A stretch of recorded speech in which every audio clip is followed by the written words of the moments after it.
ওম শান্তি। আজ 5 অক্টোবর 2024 প্রাত মুরলি। বাবা আজ বলেছেন, মিষ্টি বাচ্চারা, বাবা এসেছেন বাচ্চারা তোমাদেরকে দুঃখধামের থেকে সন্ন্যাস করাতে।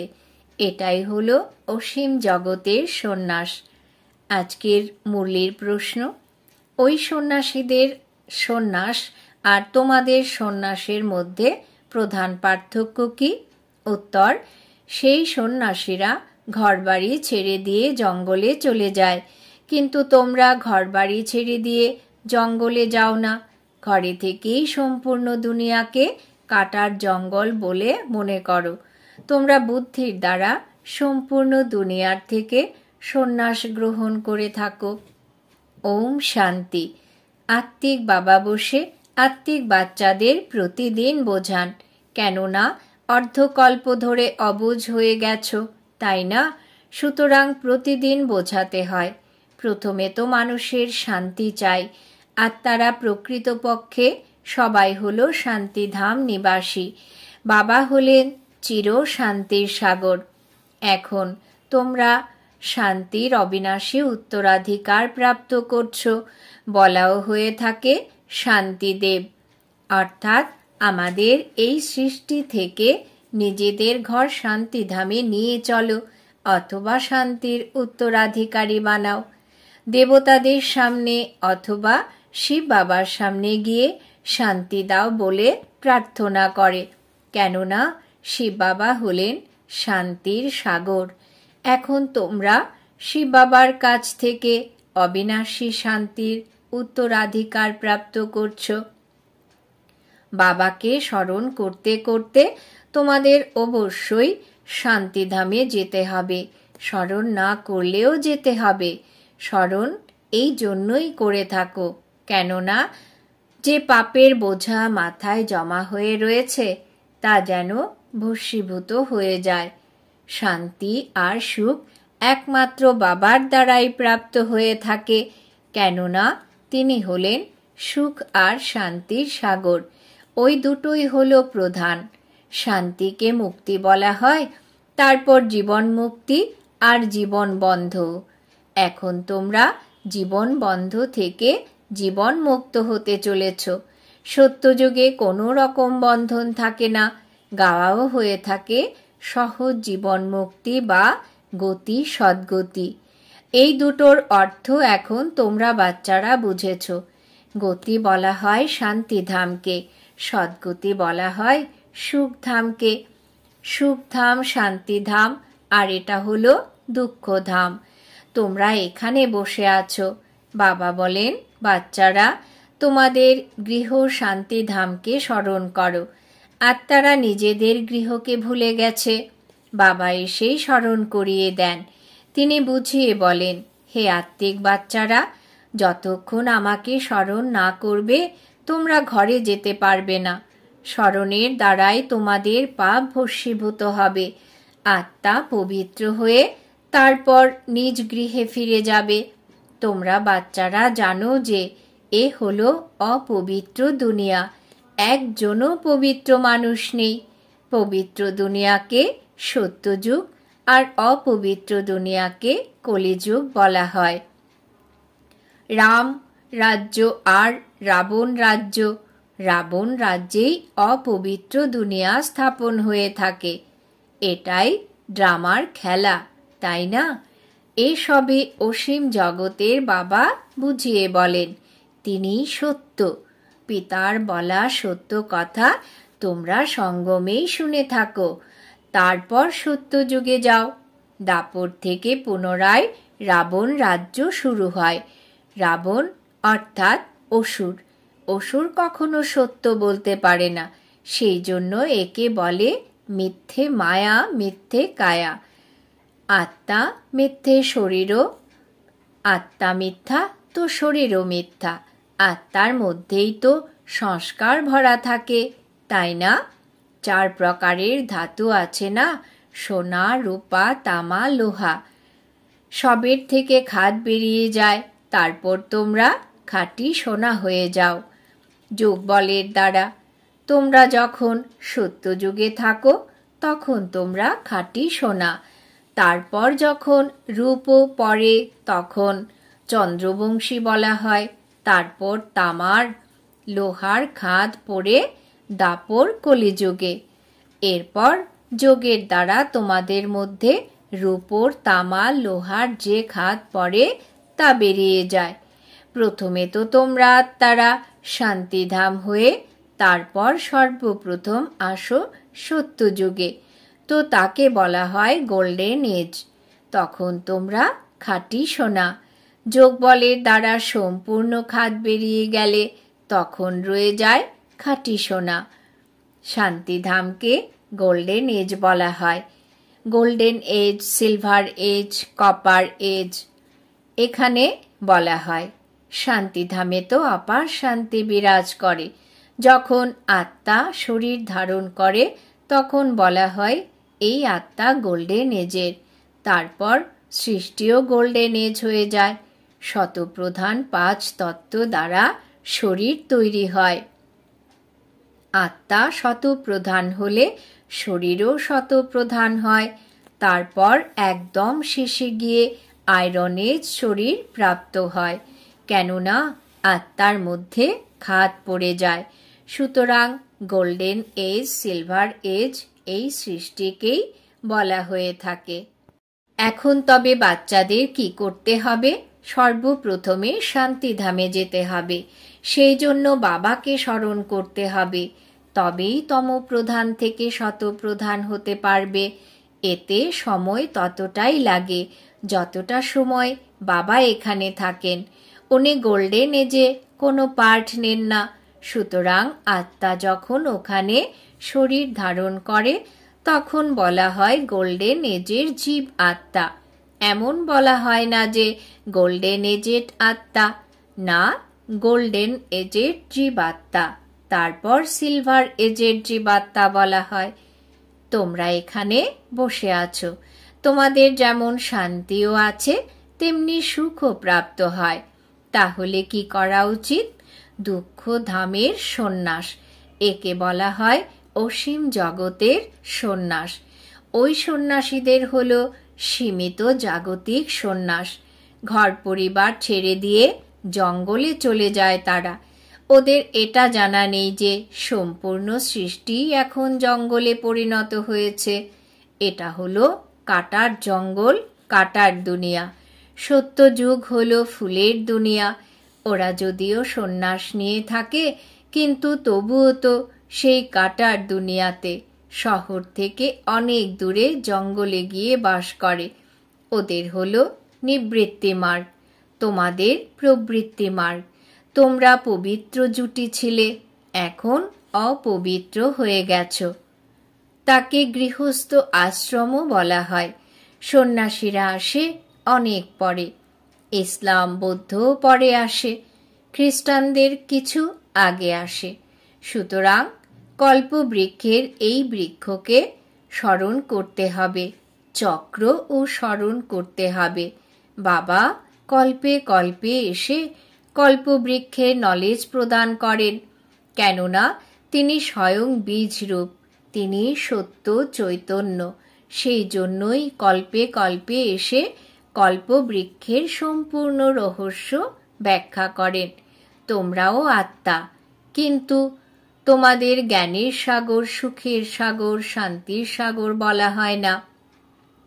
এই মহিমা শুধুমাত্র বাবার, যিনি তোমাদের এমন তৈরি করেছেন। বাবার এই মহিমা সব সময়ের জন্য। তিনি চির পবিত্র এবং নিরাকার। সীমিত সময়ের জন্য তিনি আসেন পবিত্র করে তুলতে। তিনি সর্বব্যাপী, এ তো হতেই পারে না। তোমরা জানো বাবা পরম ধাম নিবাসী। ভক্তি মার্গে সব সময় তাকে স্মরণ করে। সত্যযুগে তো তাকে স্মরণ করার প্রয়োজনই পড়ে না।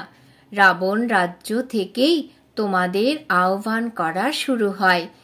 তিনি এসে সুখ শান্তি প্রদান করেন, তবে নিশ্চয়ই অশান্তির মধ্যেই ওনার কথা স্মরণে আসে। বাবা বলেন, প্রতি 5000 বছর পরে আমি আসি। অর্ধকল্প সুখ আর অর্ধকল্প হল দুঃখ। অর্ধকল্পের পরেই রাবণ রাজ্য শুরু হয়। এর মধ্যে প্রধান হল দেহ অভিমান। এর পরেই অন্যান্য বিকার শুরু হয়। এখন বাবা বুঝিয়ে বলেন, নিজেকে আত্মা মনে করো, দেহি অভিমানী হও। আত্মার স্বীকৃতির প্রয়োজন। মানুষ তো শুধু বলে থাকে, আত্মা ভ্রুকুটির মাঝখানে জ্বলজ্বল করে। এখন তোমরা বুঝেছ, আত্মা হল অবিনাশী। এই অবিনাশী আত্মার আসন হল এই শরীর। আত্মা বসেও ভ্রুকুটিতে। অবিনাশী আত্মার এটাই আসন। সবারই চৈতন্য অবিনাশী আসন। ওটা অবিনাশী আসন নয়, যা অমৃতসরে কাঠ দিয়ে তৈরি করা হয়েছে। বাবা বুঝিয়েছেন, প্রতিটি মানুষেরই নিজের নিজের অবিনাশী আসন রয়েছে। আত্মা এখানে এসে বিরাজ করে। সত্যযুগ হোক বা কলিযুগই হোক, আত্মার আসন হল এই মানব শরীর। সুতরাং অসংখ্য অবিনাশী আসন রয়েছে। মানুষ মাত্রই অবিনাশী আত্মার আসন রয়েছে। আত্মা এক আসন ছেড়ে শীঘ্রই অন্য আসন গ্রহণ করে। প্রথমে ছোট আসন থাকে, তারপর বড় হয়। এই শরীররূপী আসন ছোট বড় হয়। ওই কাঠের আসন যাকে শিখরা অকাল তখ্ত বলে, তা কিন্তু ছোট বড় হয় না। এটা কেউ জানে না যে মানুষ মাত্রেরই অকাল তখ্ত হল এই ভ্রুকুটি। আত্মা অবিনাশী, তার কখনোই বিনাশ হয় না। আত্মা ভিন্ন ভিন্ন আসন প্রাপ্ত করে থাকে। সত্যযুগে তোমরা ফার্স্ট ক্লাস আসন পেয়ে থাকো, তাকে বলে গোল্ডেন এজ তখ্ত। তারপর ওই আত্মাই আবার সিলভার, কপার, আয়রন এজেও আসন প্রাপ্ত করে থাকে। তারপর আবার গোল্ডেন এজে আসন পেতে হলে অবশ্যই পবিত্র হতে হবে। সেই জন্যই বাবা বলেন, মামে কম স্মরণ করলে তোমাদের খাদ বেরিয়ে যাবে। তারপর তোমরা ওই রকম দৈবী সিংহাসন প্রাপ্ত করবে।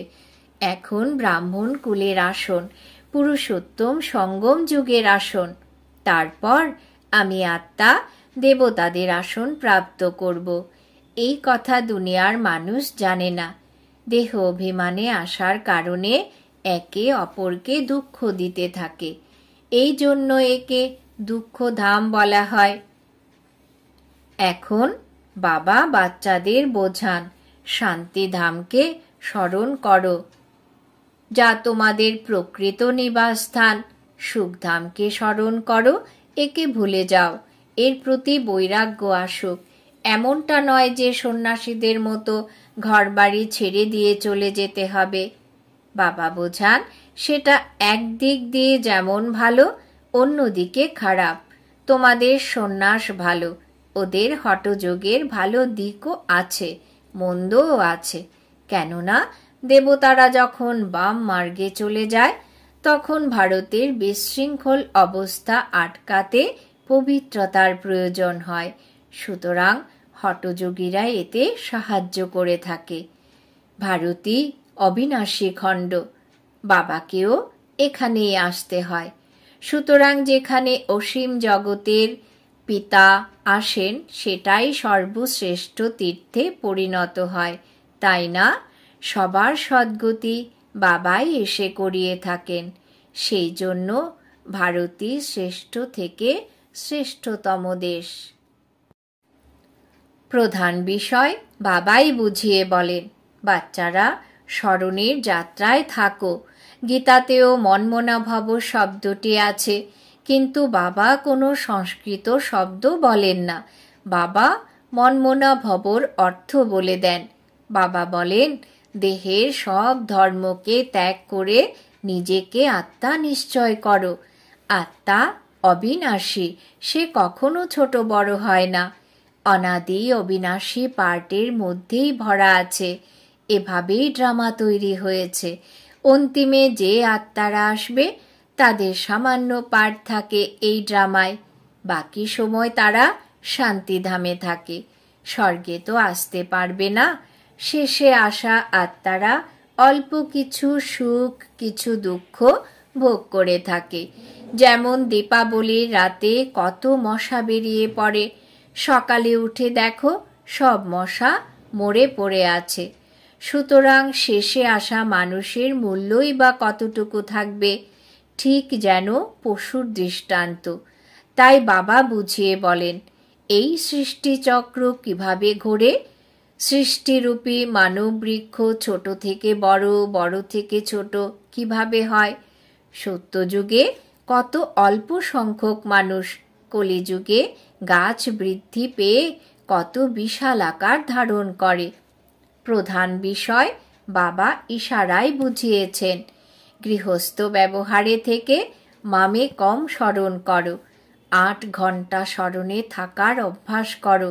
স্মরণ করতে করতে শেষে পবিত্র হয়ে বাবার কাছে চলে গেলে স্কলারশিপও প্রাপ্ত হবে। যদি পাপ থেকে যায় তবে আবার জন্মগ্রহণ করতে হবে, সাজা খেতে হবে, উপরন্তু পদও কম হয়ে যাবে। হিসেব নিকেশ সবাইকে মিটিয়ে ফেলতে হবে।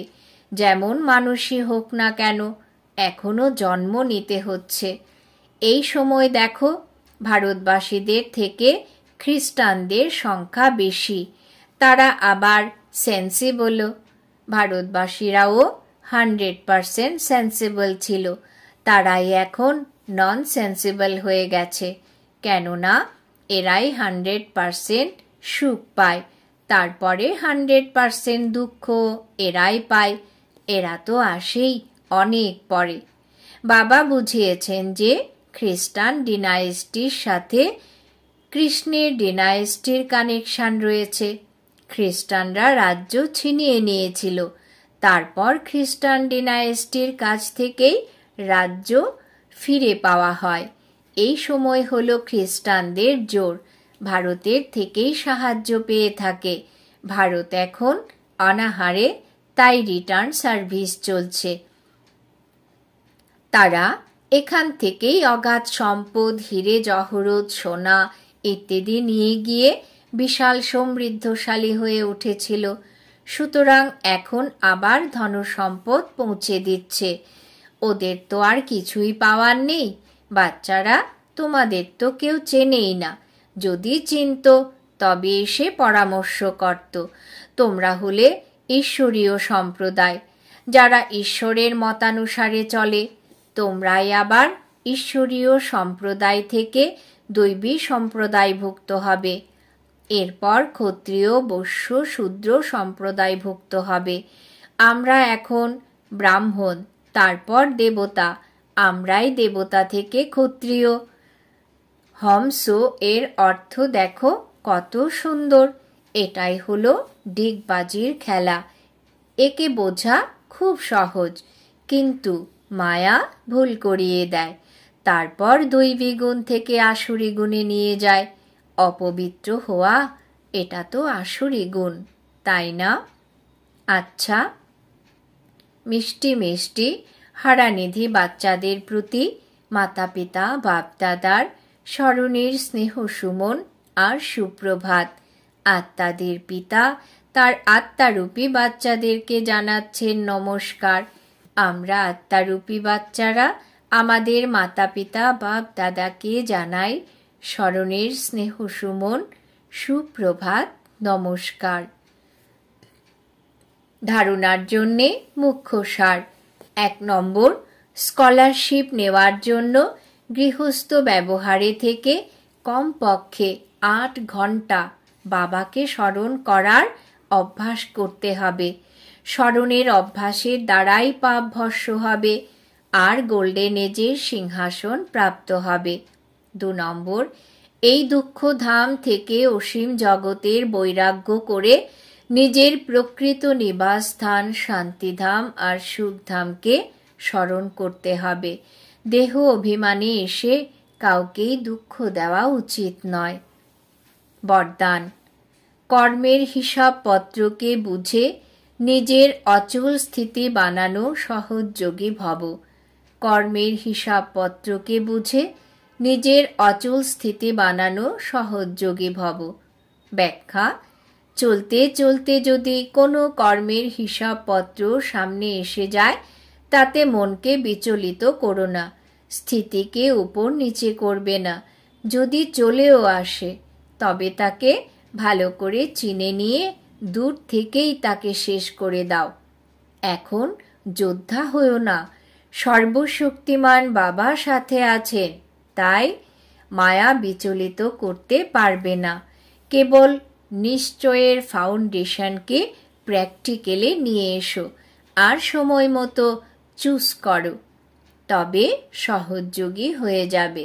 এখন নিরন্তর যোগী হও, যুদ্ধ করতে থাকা যোদ্ধা নয়। স্লোগান: ডবল লাইট থাকতে হলে নিজের সকল দায়িত্বের বোঝা বাবাকে অর্পণ করে দাও। ডবল লাইট থাকতে হলে নিজের সকল দায়িত্বের বোঝা বাবাকে অর্পণ করে দাও। আজকের সমান: আমি সহজ যোগী আত্মা।